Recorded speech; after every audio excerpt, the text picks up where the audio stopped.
हमारे निकट रहने वाला परमेश्वर, உன்னதமானவரே உமக்கு ஸ்தோத்திரம். परम प्रधान परमेश्वर आपको स्तुति, உயர்ந்தவரே உமக்கு ஸ்தோத்திரம். महान परमेश्वर आपको स्तुति, ராஜாதி ராஜாவே உங்களுக்கு ஸ்தோத்திரம். राजाओं का राजा आपको स्तुति करते हैं। இப்போது எனக்கும் எங்களுக்கும் பரத்திலிருந்து நீங்க வார்த்தை பேச வேண்டுமாறு நாங்கள் ஜெபிக்கிறோம். अब मेरे लिए और हमारे लिए स्वर्ग से आपको बातें करना है।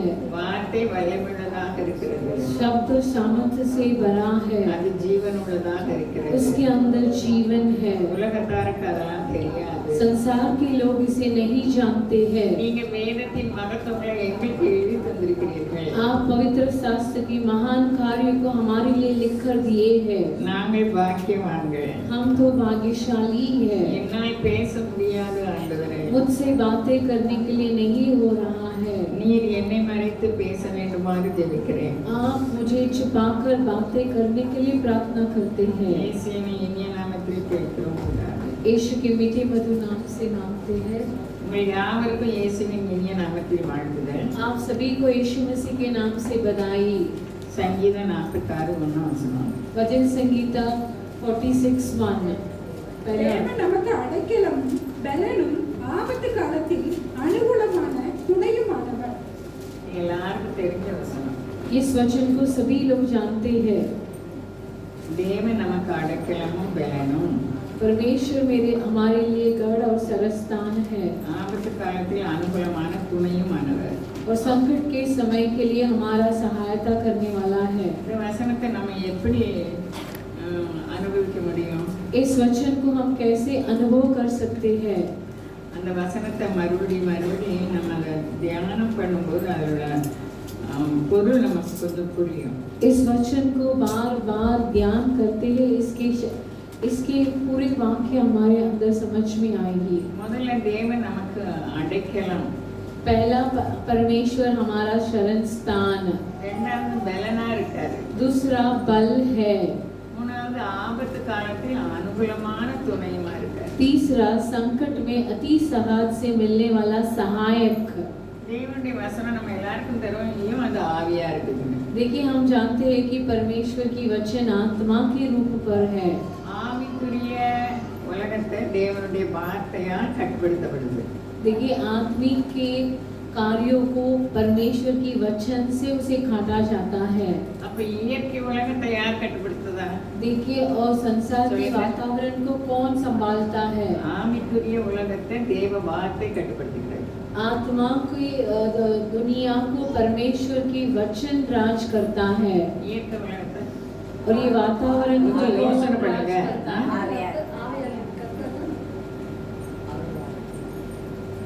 இயற்கை உலகத்தை தேவனுடைய வார்த்தையை பேசுகிற மனிதர்கள் கட்டுப்படுத்தும். इस वातावरण को, प्रकृति को, जो भी परमेश्वर की वचन को कहलाता है, वो मनुष्य राज करता है। பைபிள் பூரா நிறைய பேர் இருக்காங்க, சொல்ல முடியுமா? देखिए पवित्र शास्त्र में बहुत लोग हैं। யோசுவா, योशिया, எலியா சொல்லியாச்சு, அது குறித்து அது கூட சொல்லுங்க. எலியா, எலிசா, ஜாசுவா சொல்லியாச்சு. அப்படியே நீங்க சொல்ல மாட்டேங்க. पतरस, और आप क्यों नहीं बता पा रहे हैं? அப்போ இயற்கை உலகத்தை நம்ம வாயிலிருந்து வருகிற வார்த்தை மட்டுப்படுத்தும். देखिए प्रकृति को जो भी वचन हमारे मुंह से निकलती है वो उसे राज करेगा। விசுவாசத்தின் ரகசியம், विश्वास की रहस्य ये है, தேவன் சொன்ன வார்த்தைகளை மறுபடியும் மறுபடியும் மறுபடியும் சொல்லும்போது அது விசுவாசம் தான். देखिए परमेश्वर ने जो कहा है उस वचन को दोबारा दोबारा बोलते समय वो उसके अंदर से विश्वास आएगी। எலியா என்ன பண்ணாரு? एलिया क्या किए थे? அவர் எப்படி சொல்றாரு?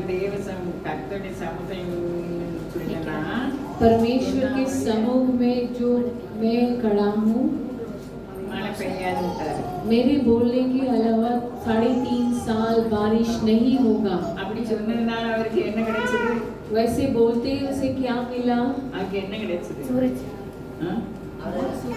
செடி கிடைச்சது.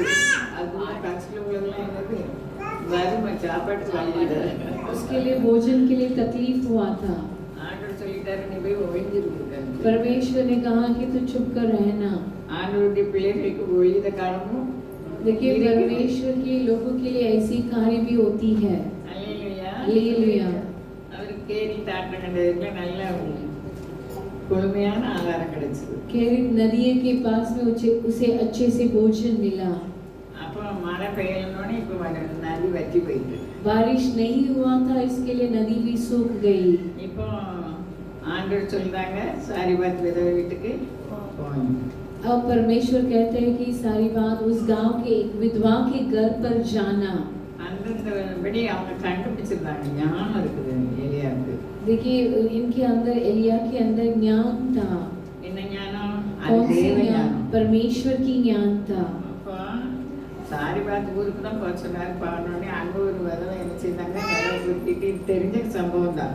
इस संभव को हम जानते हैं कि वहाँ सारी बात गांव पहुँचते ही वहाँ एक विधवा सूखी लकड़ी उठा रही थी। ஆண்டவர் சொன்னாரு நான் அந்த விதவையே உன்னை போஷிப்பான்னு சொன்னாங்க। ஆனா அவட்ட ஏதாவது இருக்குதா? परमेश्वर कहा है उस विधवा के द्वारा तुझे भोजन दूंगा कर कर, लेकिन उस विधवा के पास कुछ भी नहीं था। எல்லாமே புரியாம போனாலும் ஆண்டவர் அந்தந்த நேரத்துக்கு நமக்கு வெளிப்படுத்துவார்। कुछ भी अनजान में हम जानते हैं, लेकिन जिस समय के लिए हमें जो भी वचन चाहिए परमेश्वर उसे प्रकट करेंगे। ஏன் டிம்மா இருக்கு? நான் பேசுறதும் டிம்மா இருக்கு, நீங்க கேட்கறதும் டிம்மா இருக்கு। சவுண்ட் கொஞ்சம் கம்மியா இருக்கு। சவுண்ட் அதனே சொல்லல, நம்ம பேசுறது நானும் மந்தமா தான் இருக்கேன், நீங்களும் மந்தமா தான் இருக்கீங்க। நல்லா இல்லையே? அல்லேலூயா சொல்லுவோம்। அல்லேலூயா। அப்போ அவர் பொதுவா சொன்னாரு, அவன் ஐஸ்வர்யமானும் தெரியாது, இவருக்கு ஒண்ணுமே தெரியாது, முதல்ல தண்ணி கேட்டு பார்ப்போம்னு பார்த்தாரு।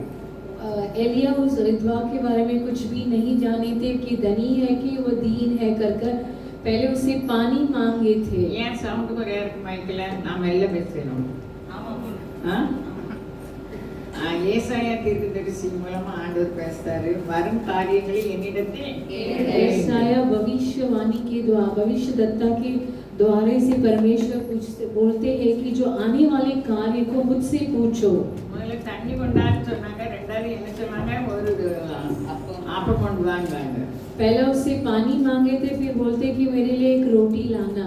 அவங்க சத்தியம் பண்ண ஆரம்பிச்சிட்டாங்க। वो तो सत्य करने लगे, நானே செத்து போகணும்னு ஒரு அடை தான் இருக்காத, ரெண்டு அடையா போட்டு சாப்பிடணும்னு हम तो मरने के लिए तैयार हो रहे हैं, आप बोलते कि उसमें से 2 रोटी बनाकर लेकर நான் आना। சொன்னபடி நீ செய்யணும்னு சொல்றாங்க। लेकिन यहाँ एलिया बोलते कि जो मैं कहता हूँ उसी के समान तो करना। 1 ராஜாக்கள் 17 அதிகாரத்தை எடுத்துருக்கோம்। पहला राजाओं 17 अध्याय को निकाल कर रखेंगे। அப்போ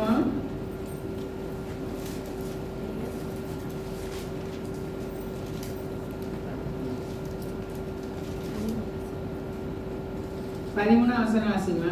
அப்பொழுது எலியா அவளை பார்த்து பயப்படாதே, நீ போய் உன் வார்த்தையின்படி ஆயத்தப்படுத்து, ஆனாலும் முதல் அதிலே எனக்கு ஒரு சிறிய அடையை பண்ணி என்னிடத்தில் கொண்டு வா, பின்பு உன் குமாரனுக்கும் பண்ணலாம், உனக்கும் உன் குமாரனுக்கும் பண்ணலாம்। அல்லேலூயா। हालेलुया। நீ சொல்றபடி நீ 2 அப்பம் செய்ய, ஆனா முதல்ல எனக்கு கொண்டு வான்னு சொல்றாங்க। मत डर, जाकर अपनी बात के अनुसार कर, परंतु पहले मेरे लिए एक छोटी सी रोटी बनाकर मेरे पास ले आ, फिर इसके बाद अपने और अपने बेटे के लिए बनाना। அடுத்த வசனம் வாசிமா। दूसरा वचन 14। கர்த்தர் தேசத்தின் மேல் மழையை கட்டளையிடும் நாள் மட்டும் பானையில் மாய் செலவழித்து போவதும் இல்லை, கலசத்தில் எண்ணெய் குறைந்து போவதும் இல்லை என்று இஸ்ரவேலின் தேவனாகிய கர்த்தர் சொல்லுகிறார் என்றார்। அதுக்குள்ள ஆண்டவர் அவங்க ஆவியில பேசிட்டாங்க। तुरंत परमेश्वर उनकी आत्मा से बातें करने लगे।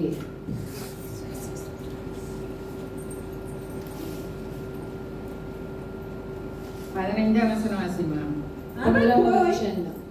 அவள் போய் எலியாவின் சொற்படி செய்தான், அவளும் இவனும் அவள் வீட்டாரும் அநேக நாள் சாப்பிட்டார்கள்। அவ பிறகு எலியா முதல்ல வீட்டார் எத்தனை பேர் இருந்தாங்க? पहले घराने कितने थे? 2 இருந்தாங்க। இப்போ வீட்டார் அனைவரும் माता और पुत्र थे। तब वह चली गई और एलिया के वचन के अनुसार அவள் வீட்டாரும் तब से वह और स्त्री और उसका घराना बहुत दिन तक खाते रहे। இப்போ மாவுக்கு எங்க பார்த்தாலும் பஞ்சம். இவங்க வீட்டுல மாத்திரம் என்ன இருக்கு? சாப்பாடு இருக்குது. देखिए पूरे गांव पर आकाल थी, लेकिन इनके घर पर भोजन था। போன சொந்தக்காரங்களாம் வந்து சேர்ந்துட்டாங்க. இப்போ जो भी इन्हें छोड़कर गए रिश्तेदार वापस इनके पास आने लगे। இன்னும் நிறைய காரியம் எலியா தேவ வார்த்தை அவருக்குள்ள இருந்ததுனால இயற்கை உலகத்தை என்ன செய்தாரு? மட்டுப்படுத்தினார், கட்டுப்படுத்தினார். एलिया के अंदर परमेश्वर की आत्मा था, इसके लिए कई कार्य किए और प्रकृति को भी उसने आज्ञा पालन करने के लिए किए। எலிசாவும் அப்படின்னா एलिसा भी वैसे ही थे। 2 ராஜாக்கள் 2 அதிகாரத்துல இருக்கு. ரொம்ப दूसरा राजा का दूसरा अध्याय में उनके बारे में लिखा है। எலியா இவரை விட்டு போயிட்டாங்க. एलिया इन्हें छोड़कर चले गए। நம்ம எலிசா அந்த எரிகோ பட்டணத்துக்கு வராங்க. एलिसा वो एरिगो के शहर पर आते हैं। அந்த எரிகோ பட்டணத்தார் என்ன சொல்றாங்க? யாராவது சொல்ல தெரியுமா? एरिगो के शहर पने के लोग क्या कहते हैं? இல்லம்மா, அதெல்லாம் அவங்க போயிட்டாங்க. இவங்க இவங்களும் இவங்க சீசனமா இருக்காங்க. எரிகோ பட்டணத்தார் என்ன சொன்னாங்கன்னு கேட்டேன். उस एरियो के शहर के लोगों क्या कहने लगे? அவங்க சொல்றாங்க, குடியிருப்புக்கு நல்லா இருக்குது, इस शहर में रहने के लिए अच्छा है, குடியிருக்க நல்லா இருக்கா, தண்ணி நல்லா இல்லையா, ठहरने के लिए अच्छा है, लेकिन पानी पीने के लिए अच्छा नहीं है। நிலமும் பாலம். அப்ப எப்படி குடியிருப்பு और जमीन भी बहुत बेकार है, लेकिन कहाँ कैसे वहाँ ठहरेंगे? அப்போ அவர் ஒரு குடத்தை கொண்டு வாங்க, அதுல உப்பு போடுங்க. तब एलिया कहते हैं कि एक मटके को लेके आओ और उसमें नमक डालो அதை என்கிட்ட கொண்டு வாங்க. और उसे मेरे पास लेकर आओ। 2 ராஜாக்கள் 2 அதிகாரத்துல இருக்கலாம். दूसरा राजाओं दूसरा अध्याय में उसके बारे में लिखा है 19वां वचन। பின்பு அந்த பட்டணத்தின் மனுஷர் எலிசாவை நோக்கி, இதோ எங்கள் ஆண்டவன் காண்கிறபடி சொல்லிட்டேமா, இது இல்ல 21 2 அதிகாரம். அவன் நீரூற்றண்டைக்கு போய் உப்பை அதிலே போட்டு, இந்த தண்ணீரை ஆரோக்கியமாக்கினேன், இனி இதனால் சாவு வராது, இழப்பால் இராது என்று கர்த்தர் சொல்லுகிறார் என்றார். கர்த்தர் எலியா எப்படி சொன்னாரோ அந்த மாதிரி எலிசா சொல்றாரு. जैसा एलिया कहते वैसा ही एलिशा भी कहते हैं। நம்ம ஆவியில தேவன் பேசுவார். हमारे आत्मा से परमेश्वर बातें करेंगे। குடத்துல உப்பு போட்டு கொண்டாங்கன்னு சொல்லி அந்த உப்பை எங்க போட்டாரு? देखिए इस एक मटके में एक प्याले में नमक डालकर मेरे पास ले आओ कहकर उसे किस पे डालते हैं? ஆரோக்கியமாக்கினேன்னு யார் சொல்றா? எலிசாவா? தேவனுடைய வார்த்தை யார் சொல்றா? எலிசா சொல்றா. परमेश्वर के वचन को एलिसा कहते हैं। அப்போ தேவ வார்த்தை எந்த மனுஷனுக்கெல்லாம் இருக்கோ அவங்க என்ன செய்ய முடியும்? இயற்கையை கட்டுப்படுத்த முடியும். जो भी मनुष्य के पास परमेश्वर के वचन है वो प्रकृति को संभाल पाएगा। அப்போ கட்டுப்படுத்த முடியும்னா தேவ வல்லமை வெளிப்படுது. देखिए संभाल पाएगा माने परमेश्वर की महान कार्य वहाँ प्रकट होती है। ஆண்டவர் நன்மை செய்கிறவராக சுற்றி திரியும்போது परमेश्वर भलाई करते हुए घूम फिरते समय அவருக்கு அவற்றிலிருந்து வல்லமை புறப்பட்டு நோயாளிகளுக்கெல்லாம் என்ன செய்யுது? நோய் சுகமாகுது. उनसे सामर्थ्य निकलकर सभी बीमारियों को बीमारी से चंगा होता था।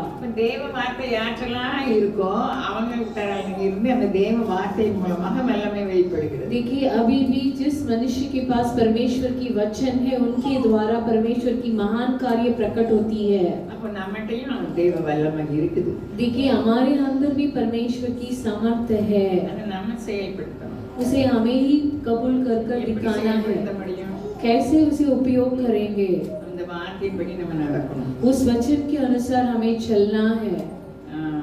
ஆண்டவர் சொன்னாரு மத்தேயு 12:33 நினைக்கிறேன். परमेश्वर मत्ती 12 अध्याय में 33 वचन में कहा है, மரம் நல்லதென்றால் அதன் கனியும் நல்லதென்று சொல்லுங்கள், மரம் கெட்டதென்றால் அதன் கனியும் கெட்டதென்று சொல்லுங்கள், மரமானது அதன் கனியினால் அறியப்படும். இப்ப நம்மளை யாரும் பார்த்தா நம்மகிட்ட பழகி இருக்கவங்க நம்ம குணங்கள் அவங்களுக்கு அப்படியே தெரியும். தெரியுமா தெரியாதா? कि मेरे संग हमारे संग में जो भी व्यक्ति रहते हैं वो हमारे बारे में जानते हैं, हमारी स्वभाव को। நம்ம கிரியினால மற்றவங்க கண்டுபிடிச்சிருவாங்க. देखिए हमारे कार्यों से, हमारी क्रियाओं से वो हमें देख पाएंगे। ஆண்டவர் சொல்றாரு நமக்கு எதை கேட்டாலும் நமக்கு தருவேன்னு சொல்றாரு. परमेश्वर ऐसे कहते हैं कि जो कुछ भी मेरे नाम से मांगोगे तुम्हें मिल जाएगा।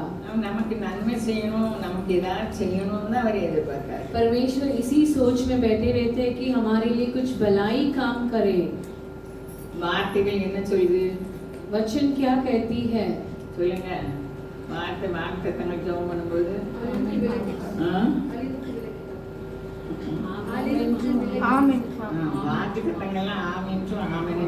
वायदा सब क्या कहती है? कर हाँ कर कर आमीन कर कर कहा है। நீங்கள் ஜெபம் பண்ணும்போது तुम प्रार्थना करते समय எவைகளை கேட்டுக்கொள்வீர்களோ जो कुछ भी मांगोगे அவைகளை பெற்றுக்கொள்வோம் என்று விசுவாசம். उसे पाऊंगा कर कर विश्वास कीजिए। அப்பொழுது அவைகள் உங்களுக்கு உண்டாகும் என்று சொல்லுகிறேன்னு யார் சொல்றாரு? आंदोलन सब तुम्हारे लिए वैसा ही होगा कर कर खुद परमेश्वर कहते हैं। Hallelujah hallelujah. அப்போ அவர் சொன்னதை நம்ம தொடர்ந்து சொல்லணும். जो परमेश्वर कहा है उसे हमें भी लगातार कबूल करना है। ஜெபம் பண்ணும்போது நீங்க விசுவாசத்துல ஜெபம் பண்ணா நீங்க எதை பெற்றுக்கொள்வோம் ஜெபம் பண்ணா அது உங்களுக்கு உண்டாகும் சொல்றாரு. அடுத்த வசனம் சொல்லுது, வாசிமா. देखिए प्रार्थना करते समय विश्वास के साथ मांगोगे तो तुम्हें मिल जाएगा। दूसरा वचन क्या कहती है? மார்க் 11:25. मार्क 11:25। நீங்கள் நின்று ஜெபம் பண்ணும்போது ஒருவன் பேரில் உங்களுக்கு யாதொரு குறை உண்டாயிருக்குமானால் பரலோகத்தில் இருக்கிற உங்கள் பிதா உங்கள் தப்பிதங்களை உங்களுக்கு மன்னிக்கும்படி அந்த குறையை அவனுக்கு மன்னியுங்கள். நம்ம ஆண்டவர் மன்னிக்கிற தேவன். அப்ப அவருடைய பிள்ளைகளாகி நம்ம देखिए हमारे மன்னிக்கிறவர்களாக இருக்கணும். परमेश्वर क्षमा करने वाला परमेश्वर है। उनकी बच्चे हम भी क्षमा करना चाहिए। கிறிஸ்தவ வாழ்க்கையில மன்னிப்பு ரொம்ப முக்கியம். देखिए मसीह के जीवन में क्षमा करना बहुत अहम है।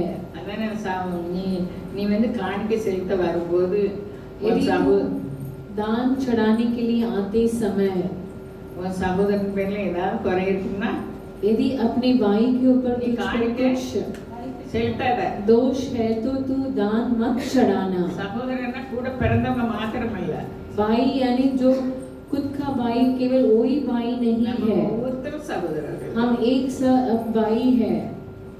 நம்மளுக்கு தமிழ் பழமொழி ரொம்ப ரொம்ப நல்ல பழமொழியா இருக்கு. குற்றம் இன்னைக்கு டேஷ். देखिए हमारे तमिल में बहुत कहावतें हैं। நான் என்ன சொல்றேன்? குற்றம் இன்னைக்கு कुற்றम लेने की कंप्लीट कर गया। சுற்றம் இல்லை. यदि குற்றத்தை दोष நினைச்சுக்கிட்டா உறவே இல்லை. यदि दोषी कर सोचते रहेंगे तो हमारे बीच में कुछ रिश्ता होती ही नहीं। குற்றம் இன்னைக்கு சுற்றம் இல்லை. दोष सोचते रहेंगे तो वहाँ रिश्ता नहीं होगा। புரணி ஆண்டுகிட்டே இருந்தா யாருடைய சேர முடியுமா? अभी दोषी बोलते रहेंगे तो हम किसी के साथ मेल मिलाप नहीं कर सकते। வீட்டு ஜெப கூட்டத்துல நாங்க 2 வசனத்தை தியானம் பண்ணோம். 3 வசனம். देखिए घर की जो मंडली में हम 2 वचन को ध्यान किए। சங்கீதம் 59 கடைசி 3 வசனம் அதை வாசிப்போம். भजन संगीता 59 अंतिम का 3 वचन। அவர்கள் நானும் உம்முடைய வல்லமை பாடி காலையிலே உம்முடைய கிருபையை மகிழ்ச்சியோடு இல்ல அதுக்கு மேல வாசிக்கணும்.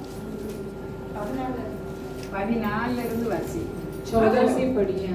அவர்கள் சாயங்காலத்தில் திரும்பி வந்து நாய்களைப் போல ஊளையிட்டு ஊரை சுற்றி திரிகிறார்கள். நின்னு அது பேர் வாசி. அவர்கள் உணவுக்காக அழைத்து கொஞ்சம் பொறுமா. இந்த அவர்கள் யாரு? தேவனை தேடாதவர்கள். वे लोग माने जो परमेश्वर को नहीं खोजते। அவங்க எங்கெல்லாமோ அலைந்து சாயங்காலத்துல திரும்பி வந்து वो सांस को लौटकर திருப்தி அடையாமல் முறுமுறுத்து கொண்டிருப்பார்கள். वो तृप्त न होके गुड़गुड़ाते रहते हैं। யார் திருப்தி அடைவா? कौन तृप्त होगा? ஆண்டவர் சமூகத்தில் இருக்கவங்க திருப்தி அடைவாங்க. जो भी परमेश्वर के चरणों में है वो तृप्त होंगे। திருப்தி அடையாம அவங்க என்ன பண்ணிட்டு இருக்காங்க? लेकिन ये लोग तृप्त न होते हुए क्या करते हैं? गुड़गुड़ाते हैं। அல்லேலூயா. हालेलुया। ஆண்டவர் தேடணும்னா நம்ம முறுமுறுத்தா நம்மளுக்கு நமக்கு வறட்சி வாழ்க்கை தான் இருக்குது. यदि हम गुड़गुड़ाएंगे तो हमारे लिए अकालपन की जीवनी होगी। அடுத்த வசனம் வாசிமா. நானும் உம்முடைய வல்லமையை பாடி இல்ல 15 14 தானே வாசித்த நீ. அவர்கள் உணவுக்காக அழைத்து திருப்தி அடையாமல் முறுமுறுத்து கொண்டிருப்பார்கள். நானும் உம்முடைய வல்லமையை பாடி காலையிலே உம்முடைய கிருபையை மகிழ்ச்சியோடு புகழுவேன். எனக்கு நெருக்கமுண்டான நாளிலே நீர் எனக்கு தஞ்சமும் உயர்ந்த அடைக்கலமும் ஆனீர். என் பலனே உம்மை கீர்த்தனம் பண்ணுவேன். தேவன் எனக்கு உயர்ந்த அடைக்கலமும் கிருபையும் உள்ள என் தேவனுமாய் இருக்கிறார். 2-3 நிமிஷம் அவங்களுக்கு நான் சொல்லுவேனா. 2-3 मिनट में उनसे बातें करती हूँ। நான் எங்க பாஸ்டர் குடும்பம்லாம் பேருக்கும்போது ஞாயிற்றுக்கிழமை கால ஆராதனைக்காரலாம் வந்தா என்ன பேசுறேன். रविवार की पासवान दुबई गए थे तब ईश्वरी के रविवार की आराधना में क्या बातें அது நான் வீட்டு ஜெப கூட்டத்தில் பேசினேன். சங்கீதம் 56 भजन संगीता 56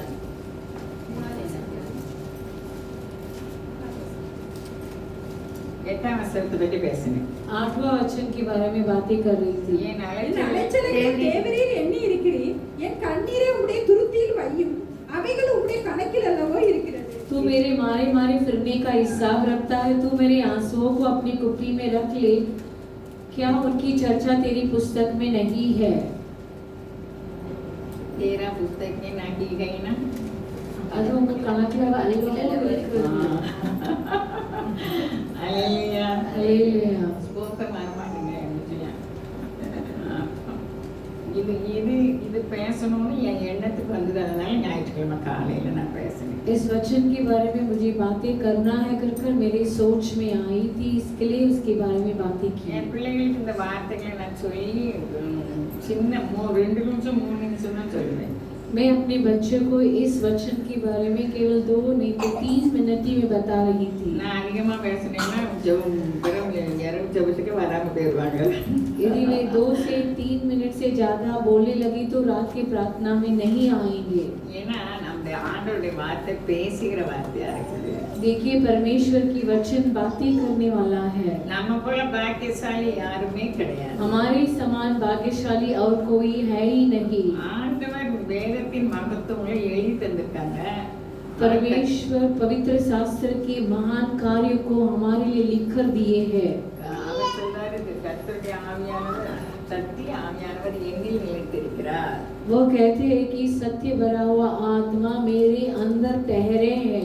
அவர் நமக்கு என்ன செய்தார்? அவர் எனக்கு எல்லாவற்றையும் கற்று माइक को दूर मोरेंगे मम्मी, माइक को क्लोज அப்போ मुझे அவர் सब कुछ सिखा कर देते हैं। அவர் நமக்கு கற்றுக் கொடுக்காரு. परमेश्वर हमें सिखा कर देते हैं। எனக்கு ரொம்ப கற்றுக் கொடுப்பாரு. ஆனா நான் கேட்கவே மாட்டேன். देखिए मेरे लिए तो परमेश्वर बहुत सिखा कर देती हूँ लेकिन मैं उसे नहीं सुनती हूँ। ஆனா நான் அதுக்கு பிறகு அழுதுட்டு இருக்கேன். फिर मैं उसके बारे में रोती हूँ।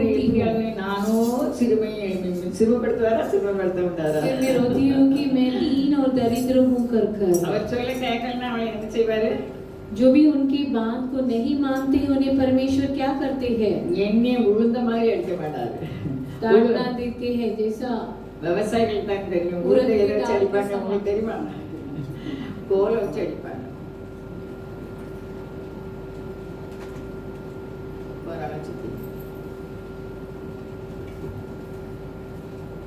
உளுந்த கோலை வச்சு அடிப்பாங்க தெரியுமா? देखिए उड़द के डाल को छड़ी से मारते हैं। சீரகத்தை எதை வச்சு அடிப்பாங்க? जीरा को किससे मारते हैं? அது எப்படி அடிக்கும்? வலிக்கும். देखिए उसे बार से पट्टी से मारते हैं। மிலார் எப்படி இருக்கும்? छड़ी से वो बार बहुत அது लगती है। படிச்சு பிடிக்கும். அப்படின்னா என்ன மிலார்னால தான் அடிப்பாரு. तो परमेश्वर मुझे बहुत ताड़ना देते हैं। இனிமே அடி வாங்காம இருக்கணும். अब ताड़ना नहीं लेना चाहिए। யாருக்கெல்லாம் அபிஷேகம் இருக்கோ அவங்க கண்டிப்பா பேசுவாங்க. जिसके अंदर परमेश्वर की अभिषेक है परमेश्वर उनसे जरूर बातें करते हैं। அப்போ நம்மளுக்கு எல்லா ஜெபமும் வேத வசனமும் நம்ம கூட இருந்ததுன்னா यदि प्रार्थना और परमेश्वर की वचन हमारे साथ रहता है तो ஆண்டவர் கூட நம்ம இருப்போம்னு அர்த்தம். हम परमेश्वर के संग है कर हम जान लेंगे। நம்ம இருதயத்துல பூரா நான் ஞாயிற்றுக்கிழமை தான் சொன்னேன், நம்ம இருதயத்துல பூரா என்னத்தை நிரப்பணும்? देखिए हमारे हृदय में किससे भरना है? வசனத்தால் நிரப்பணும். वचन से भरना है। இருதயம் என்னதெல்லாம் நிறைஞ்சிருக்கோ அதனால தானே வெளியே வரும். जैसा हृदय भरा है वैसा ही मुंह से निकलता है। இருதயத்தின் நிறைவினால் வாய் हृदय से भरनी से मुंह बातें करती है। அப்போ நம்ம பற்றி நம்முடைய கிரியைகள் சாட்சி கொடுக்கும். हमारे बारे में हमारी क्रियाएं गवाही देगी। இப்பவுமே 3:4 ஆயிடுச்சு. அல்லேலூயா. हालेलुया। அப்போ நம்ம எதுக்கு முன்குறிச்சிருக்காராம்? நற்கிரியைகளை செய்வதற்கு முன்னாலே நம்மளை தெரிஞ்சிருக்காராம். देखिए परमेश्वर हमें क्यों चुन लिया है कि अच्छे कर्म को करने के लिए परमेश्वर पहला ही हमें चुन लिए हैं। அல்லேலூயா. हालेलुया। நம்ம அமுக்கி குலுக்கி சரிந்து விடும்படி கொடுக்கணும். हमें पूरा भर कर गिरने तक दबा कर देना चाहिए। லூக்கா 6:38 சொல்லுது, கொடுங்கள் அப்பொழுது लूका உங்களுக்கு 6 अध्याय கொடுக்கப்படும். 28 वचन ऐसा कहता है, அமுக்கி குலுக்கி சரிந்து விழும்படி நன்றாய் அளந்து உங்கள் மடியிலே போடுவார்கள். देखिए अच्छे से नाप कर दबा कर आपके गोद पर डालेंगे कर कर। நீங்க எந்த அளவினால் அளக்கிறீங்களோ அந்த அளவினால் என்ன செய்யும்? அளக்கப்படும். जिस नाप से आप तोलते हैं उसी के समान आपको भी तोला जाएगा। மத்தேயு 7:12 வாசிமா. मत्ती 7वां अध्याय 12 वचन को पढ़िए। ஆதலால் மனுஷர் உங்களுக்கு எவைகளை செய்ய விரும்புகிறீர்களோ அவைகளை நீங்களும் அவர்களுக்கு செய்யுங்கள், இதுவே நியாயப்பிரமாணமும் தீர்க்க தரிசனங்களுமா. எப்படி சொல்லப்பட்டிருக்கு? நம்ம மற்றவங்க நமக்கு இது செய்யணுமே எதை நினைக்கமோ அதை நம்ம மற்றவங்களுக்கு செய்யணுமா? देखिए जिससे हम चाहते हैं कि मनुष्य तुम्हारे साथ करे तुम भी उनके साथ वैसा ही करो।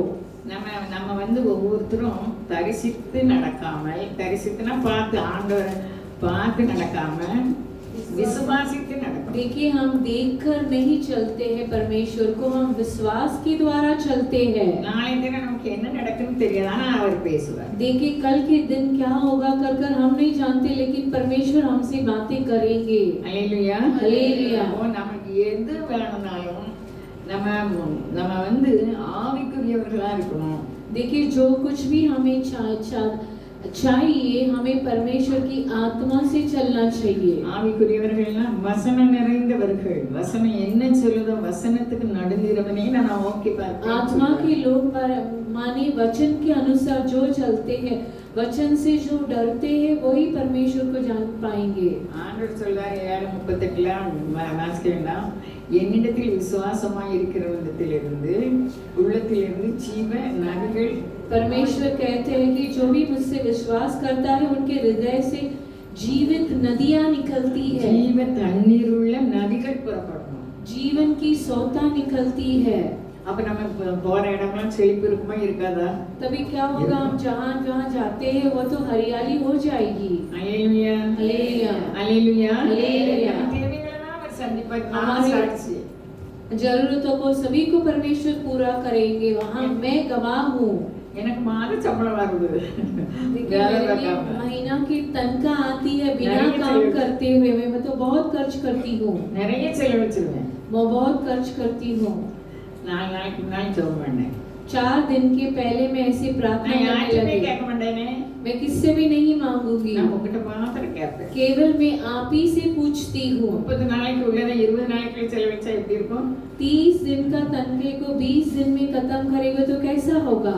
அல்லேலூயா. हालेलुया। நான் யார்கிட்டயுமே கேட்க மாட்டேன். मैं किसी से भी नहीं அப்படி मांगती சொல்லி हूँ। நான் ஜெபம் பண்ணேன். वैसे कर कर मैं प्रार्थना करने लगी। சொல்லி 24 மணி நேரம் ஆகல.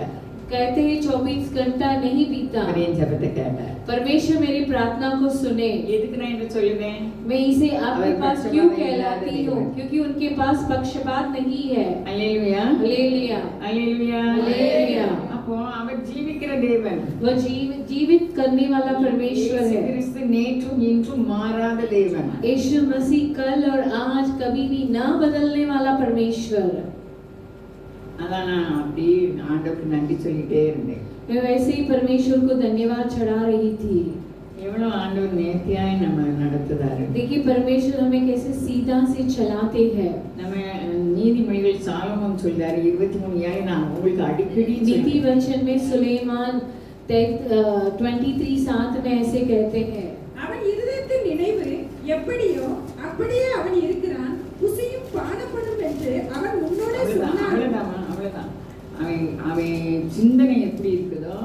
மறுபடி வாசிமா. அவன் இருதயத்தின் நினைவு எப்படியோ அப்படியே அவன் இருக்கிறான். அப்போ நம்ம சரியான சிந்தனை உள்ளவங்களா இருக்கணும். देखिए इस वचन के अनुसार जैसा हमारे मन के विचार है वैसे ही हम होंगे। इसके लिए हमारे विचार सीधा होना चाहिए। நம்ம சிந்தனை எப்படி இருக்கோ அப்படிதான் நம்ம வாழ்க்கை இருக்கும். देखिए हमारे मन के विचार कैसे ही वैसे ही हमारी जिंदगी भी होगी। அப்ப நம்ம சிந்தனை நல்ல சிந்தனை வர்றதுக்கு அவர் சொல்றாரு, பவுல் சொல்றாரு, எனக்கும் எங்களுக்கும் கிறிஸ்து இயேசுவின் சிந்தையே இருக்கிறது. पौलुस कहता है कि मेरे अंदर मसीह की सोच ही विचार ही है। அப்ப அவருக்கு இருந்தா நமக்கு இருக்கும்ல. देखिए उनके अंदर वही विचार है तो भी हमारे अंदर भी वैसे विचार होगा। வசனத்தின்படி நடக்கும் போதுதான். कब ऐसे विचार होगा? वचन के अनुसार चलते समय। இப்ப நல்லவங்களும் இருக்காங்க. நம்ம வேத பாடம் வாசிக்கும் போது கேட்டோம்ல, पवित्र शास्त्र को पढ़ते समय हम सुने थे कि अच्छे व्यक्तियां भी है। ஆண்டவர் போற இடமெல்லாம் பெரிய திரள் கூட்டம் தான் போகுது. देखिए जहाँ कहाँ परमेश्वर जाते हैं एक बड़ी झुंड उनके पीछे हो लेती है। ஒரு கண்ணு தெரியாதவர் பிச்சை எடுக்க உட்கார்ந்து இருக்காரு. देखिए एक अंधा व्यक्ति वहाँ भीख मांगने के लिए बैठा है। அப்ப ரொம்ப சத்தம் கேட்டோன்னா இது என்னன்னு விசாரிக்காரு. देखिए उसको सुनने में आया कि बहुत बड़ी भीड़ जा रही है। குருடர்னு பதில் சொல்லாம போகாம அப்படின்னு சொன்னாங்க. இயேசுவானவர் போறாங்கன்னு சொல்றாங்க. उस अंधे को उन्होंने कहते हैं कि नासरी यीशु मसीह यहाँ से गुजरते हैं। இவர் குருடரா இருந்தாலும் இயேசுவானவரை பற்றி கேள்விப்பட்டிருக்காரு. ये अंधा है फिर भी यीशु मसीह के बारे में जान लिया है। எப்படி கேள்விப்பட்டாரு நீங்க சொல்லுங்க. வேதத்தை देखिए கேட்டீங்க. कैसा जान लिया कर आप बताइए। पवित्र शास्त्र पढ़ते समय आप सुने थे। நீ வேத பாடம் வாசிக்கும் போது கேள்வி வந்தியா? என்ன கேள்விப்பட்டாரு?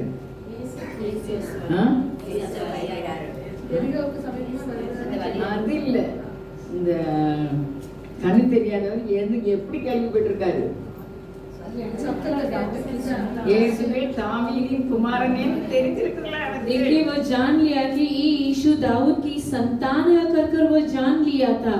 வேத பாரகர் பரிசேயர் தெரிஞ்சாலும் ஏற்றுக்கொள்ளலாம், அவனுக்கு தெரியும். देखिए फरीसियों लोग और पवित्र शास्त्र को पढ़ने वाले इसे जानते थे। இந்த கண்ணு தெரியாதவருக்கு இயேசுதான் யாரு? அதனால நான் கேட்டேன், நீங்க என்னெல்லாம் சொல்லிட்டு இருக்கீங்க? देखिए अंधे भिखारी जान लिया था कि यीशु दाऊद की संतान है कर எதுக்கு நான் கேள்வி கேட்டுன்னு சொல்லுவேன்? क्यों मैं तुमसे प्रश्न पूछ कर बताती हूँ क्योंकि तुम्हें भूलना नहीं चाहिए। நல்லா கேள்விப்பட்டிருக்காரு. देखिए ये यीशु के बारे में अच्छे जान लिया है। அவர் எல்லாம் செய்ய முடியும் கேள்விப்பட்டிருக்காரு. वो जान लिया कि इससे सब कुछ होगा कर அதனால இயேசுவே தாவீதின் குமாரனே எனக்கு, इसलिए उसने पुकार कर कहा ये यीशु दाऊद की संतान मुझ पर दया कीजिए। முதல்ல போனாங்கிட்ட விசாரிச்சாரு, சொன்னாங்க. இப்போ உள்ளவங்க என்ன சொல்றாங்க? எரிச்சல் பட்டு அதட்டுதாங்க. पहले भीड़ से वो पूछने लगा तो उसने उन्हें उत्तर दिया कि यीशु नासरी जा रहा है, लेकिन दूसरा भीड़ उसे चिल्लाने लगा। இப்போ இவருக்கு இப்போ முட்டை நமக்கு போச்சு அப்படின்னு குடும்பம் கத்துதாரு. देखिए अंधा भिखारी सोचने लगा कि अब छोड़ेगा तो मुझे कुछ नहीं होगा कर वो और अधिक चिल्लाने लगा। ஆண்டவரே நின்னுட்டார். परमेश्वरी वहाँ खुद खड़ा हो गए। எனக்காக உங்களுக்காக என்ன செஞ்சிருக்கு? எழுதப்பட்டிருக்கிறது। ये मेरे लिए और आपके लिए लिख कर दिया है। நம்ம காரியத்தை பற்றி நம்ம கவலைப்படாம மற்றவங்ககிட்ட நான் இப்படி இருக்கேன்னு நம்ம சொல்லாம ஆண்டவர் சமூகத்தில் நம்ம ஊட்டினோம்னா हमारे कार्य को दूसरों से ना बोलते हुए मेरा कार्य ऐसा है वैसा कर न बोलते हुए परमेश्वर के पास बताएंगे तो வேதத்தை நம்ம தியானம் பண்றவங்களா இருக்கணும். पवित्र शास्त्र को ध्यान करने वाला लोग होना चाहिए। நம்முடைய சரியான சிந்தனையும் हमारे सीधा विचार தவறான சிந்தனையும் ஒரு மனிதனை சரியான சிந்தனை வாழ வைக்கும். अच्छे विचार उसे जिलाएगी और बुरे विचार அவங்க சரியா வாழ முடியாது, வெற்றியுள்ள வாழ்க்கை வாழ वो विजयी जीवन नहीं जी पाएगा। தவறான சிந்திக்கிறவங்க தவறானதான் பேசுவாங்க. देखिए बुरे विचार के लोग बुरे बातें ही कहेंगे। ஏன்னா நம்ம 4 பேர் கூடணும்னா எது பேசுவோம்? देखिए हम 4 लोगों की झुंड मिलते हैं, हम क्या बातें करते हैं। ஏன்னா தெய்வத்திலிருந்து நம்ம ஆசீர்வாதத்தை பெறணும். देखिए क्योंकि हमें परमेश्वर से आशीष को पाना है। தேவன் நமக்காகவே இருக்காங்க. परमेश्वर हमारे लिए ही है। நம்ம வாழ்ந்து வாழ்ந்திருக்கணும்னு அவர் விரும்புகிறார். वो चाहते हैं कि हमें जीना है कर। அப்போ ஆண்டவர் நமக்காக இருக்காரு, நம்ம வாழ்ந்திருக்கணும்னு நினைக்காரு. அப்ப நமக்கு परमेश्वर हमारे लिए हमारे अच्छे जीवन जीने के लिए वो चाहते हैं. इसके लिए हम அப்ப சரியான சிந்தனைக்கு நம்ம என்ன செய்யணும்? इसके लिए हम अच्छे विचार के लिए क्या करना चाहिए? வசனத்தை நம்ம பிடிச்சுக்கிடணும். वचन को पकड़ना चाहिए. ஜெபமும் வசனமும் நமக்கு ஜெபத்துல வசனத்தை வச்சே நம்ம ஜெபிக்கணும். प्रार्थना में वचन को रख कर प्रार्थना करना चाहिए. அப்போ நான் அடிக்கடி சொல்வேன், நம்ம ரொம்ப குறைபடும் போது என்ன செய்யணும்? देखिए मैं लगातार ஒரு வார்த்தை சொல்லுவேன், हम जब गढ़ते हैं, यदि हम करते हैं तो इस वचन को बोलना चाहिए. ஒண்ணுமே இல்லாம இருக்கலாம், हमारे पास कुछ भी नहीं है, எல்லாமே இருக்குது என்ற ஒரு எண்ணம். यदि हमारे पास कुछ भी नहीं है लेकिन हमारी सोच ऐसे होना चाहिए परमेश्वर के अंदर हमारे लिए सब कुछ है. கர்த்தர் என் மேய்ப்பனாய் இருக்கிறார், நான் आप कबूल करते लेकिन परमेश्वर मेरा गवाह है, मुझे कुछ गति नहीं होगी. வாக்குத்தத்தங்கள்லாம் ஆம் என்று ஆமென் என்று சும்மாவா இருக்க கிறிஸ்துவுக்குள். देखिए वायदा सब परमेश्वर के अंदर हाँ कर आमीन कर मसीह के अंदर है. தேவனுடைய வார்த்தை வந்து விசுவாசம் நிறைஞ்சது. देखिए परमेश्वर के वचन विश्वास से भरा हुआ है. அப்போ அந்த விசுவாசம் நிறைந்த வார்த்தைகள் நமக்கும் விசுவாசம் இல்லை. वचन तो विश्वास से भरा है लेकिन हमारे अंदर विश्वास नहीं है. சில சமயம் எங்க போராட்டமா தெரியும். देखिए कुछ पल ऐसे होते हैं कि सभी जगह से समस्या आ रही है कर நம்ம சோர்ந்து போக கூடாது. तब हमें तकना नहीं चाहिए. நம்ம பற்றி வேதம் என்ன சொல்லுது? हमारे बारे में परमेश्वर की वचन क्या कहती है? நம்ம பற்றி வேதம் என்ன சொல்லுது? சந்திரன் சொல்லுது. हमारे बारे में परमेश्वर चंद्रमा कहती है. சந்திரன் தமிழ்ல அழகுன்னு பேரு. चंद्रमा यानी तमिल में खूबसूरत है. அது எங்க இருக்கு? वो कहाँ है? நீங்க பார்த்து வச்சுட்டு கிடையாது. உன்னத பாட்டு 6:10 வாசிக்கணும். நம்ம எப்படி श्रेष्ठ गीत और पता श्रेष्ठ गीत 6वां अध्याय 10वां वचन में है. நம்ம பற்றி சொல்லுது. சந்திரனை போல அழகும் सभोपदेश 6वां अध्याय 10वां वचन में है. சந்திரனை போல அழகும் சூரியனை போல பிரகாசமும் கொடிகள் பறக்கும் படையை போல் கொடியும் உள்ளவர்களாய் श्रेष्ठ गीत 6वां अध्याय 10वां वचन. सभोपदेश प्रसंगी ஆனா உன்னத பாட்டு இல்ல she said to me प्रसंगी வாசிமா சரிதான். சந்திரனை போல் அழகும் சூரியனை போல் பிரகாசமும் கொடிகள் பறக்கும் படையை போல் கொடியும் உள்ளவர்களாய் அருணோதயம் போல் உதிக்கிற இவள் யார்? இதை நீங்க சொல்லிட்டே இருங்களேன். इस वचन को आपको कबूल करना है, आपके अंदर बल आ जाएगा. நம்மளை எப்படி சொல்லுது? நம்ம ஒருவேளை அழகு இல்லைன்னு கவலைப்படும்போது இந்த यदि வார்த்தையை हम சொல்லலாமே. सोचते हैं कि मैं खूबसूरत नहीं हो कर इस वचन को आप कबूल कीजिए. நம்ம ஆண்டவர் நம்ம பார்த்து சொல்றாங்க. हमारे परमेश्वर हमें देखकर बताते हैं. சந்திரனை போல் அழகும் ये कौन है जिसकी शोभा बोर के तुल्य है, जो सुंदरता में चंद्रमा और निर्मलता में सूर्य और पताका फहराती हुई सेना की तुल्य भयंकर दिखाई पड़ती है. நீங்களே டேட் எழுதுங்க, இந்த வசனத்தை நீங்க சொல்லிட்டே இருங்க. நீங்க आज की तारीख को लिखकर इस वचन को कबूल करते हुए देखिए कि आप कैसे सुंदर बन जाओगे. அப்ப நம்ம எல்லாரும் யாரு? சந்திரனை போல் அழகு. देखिए हम सब कौन है? चंद्रमा के समान सुंदरता है பிரகாசம் और सूर्य के समान निर्मलता है. ஆண்டவர் நம்மளை பார்த்து சொன்னார், நீங்க உலகத்துக்கு வெளிச்சமா இருக்கீங்க. परमेश्वर हमें देखकर कहा कि आप सब संसार के लिए उजियाला हो. அத பத்தி கீழே என்ன சொல்றாரு? उसके बारे में नीचे क्या लिखा है? நற்கிரியைகளை பற்றி சொல்றாரு. அதுதான் வெளிச்சம். अच्छे कर्म के बारे में बताते हैं, वही उजियाला है. எப்படி நம்மள பலசாலின்னு சொல்றாங்க ஆண்டவர். हाँ, परमेश्वर कहते हैं कि हम सब बलशाली है कर கொடிகள் பறக்கும் படையை போல் கெடியும் உள்ளவள். கெடினா பராக்கிரமசாலி. इस वचन में ऐसा लिखा है कि पताका फहराती हुई सेना के तुल्य भयंकर दिखाई पड़ती है. அருணோதயம் போல் உதிக்கிற निर्मलता के समान उदय होने वाली यह कौन है? எவ்வளவு பாக்கியசாலிகள். देखिए हम कितने भाग्यशाली है. இதெல்லாம் தெரியாம கவலைப்படுறோம். ये सब ना जानते हुए हम चिंतित रहते ஆனா हैं. எதிரான வசனத்துக்கு விரோதமான சிந்தை இருக்கவே கூடாது. लेकिन हमारे अंदर वचन की विरुद्ध कार्य और विचार नहीं होना चाहिए. சீரான வாழ்க்கை இருக்காது. तब साफ जीवन नहीं होगा. மாம்ச சிந்தைக்கும் ஆவிக்குரிய சிந்தைக்கும் வித்தியாசம் இருக்குது. शरीर के विचार और आत्मा के विचार बहुत भेद है.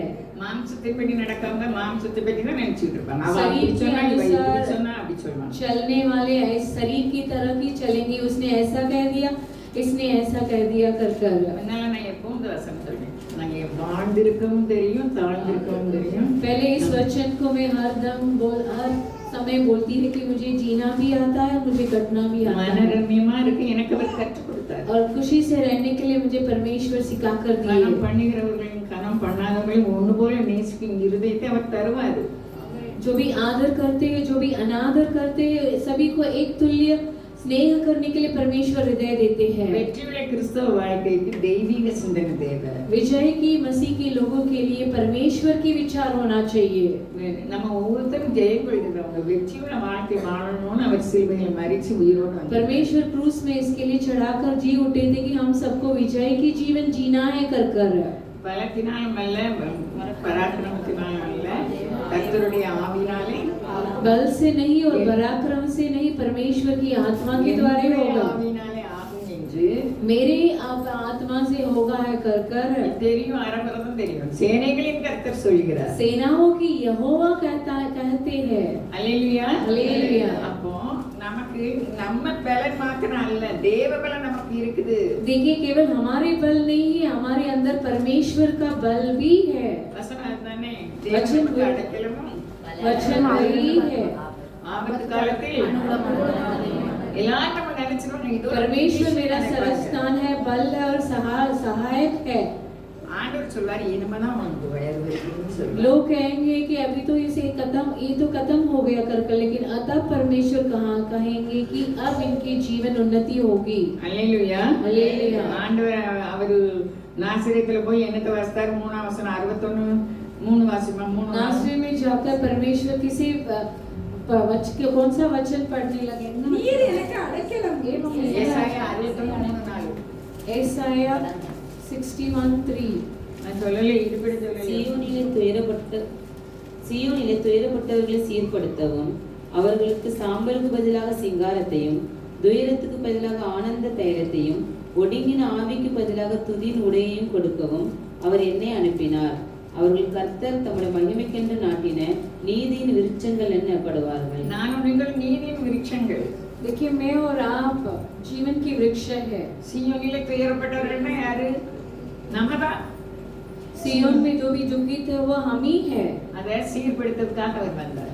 उसे सीधा करने के लिए परमेश्वर आए। நம்ம துயரம் சொல்லாம, देखिए, दुख कर न कहते हुए கர்த்தருக்குள் மகிழ்ச்சியா இருக்கும்படி அவர் வந்தார். परमेश्वर के अंदर मगन रहने के लिए परमेश्वर आए।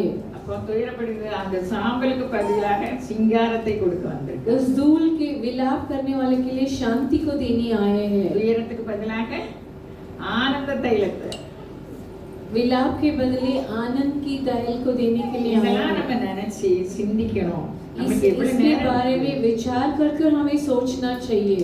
ஒடுங்கின ஆவிக்கு பதிலாக துதியின் உடையும் दीन की आत्मा के बदले स्तुति की वस्त्र देने आए हैं। அவர் என்னை அனுப்பினார். परमेश्वर मुझे भेजे।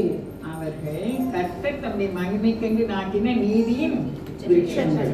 वो लोग जिसे वह धर्म के वंशा वृक्ष और यहोवा के लगाए हुए कहलाए और उसकी महिमा प्रकट हो। நம்ம ஒவ்வொருத்தரையும் அவர் மகிமைப்படுத்தணும் என்பதுதான் அவருடைய நோக்கமா இருக்குது. हम सभी को महिमा करना ही परमेश्वर की विचार है। நான் 23:7 சொன்னேன்ல, அவன் இருதயத்தின் நினைவு எப்படியோ அப்படியே அவன் नीति वचन में जैसा कहा है, उसके विचार, मन के विचार कैसा है वैसा ही वो मनुष्य होगा।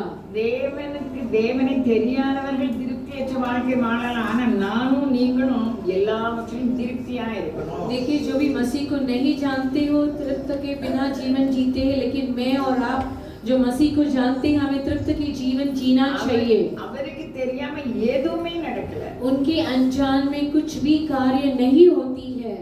அப்போ மரம் நல்லதுன்னா நம்ம கனியும் நல்லது. देखिए, वृक्ष अच्छा है तो उसका फल भी अच्छा होगा। அப்ப நம்ம சந்திரன், हम तो चंद्रमा है। சந்திரனை எதுக்கு படைச்சாரு நீங்க சொல்லுங்க? देखिए, चंद्रमा को परमेश्वर क्यों उत्पन्न किए, सृष्टि किए हैं? சத்தமா சொல்லுங்க. காலங்களை குறிக்கிறது. யார் சொன்னா? समय को जानने। முதல்ல ஃபர்ஸ்ட்ல உள்ளது இருளை ஆள்வதற்கு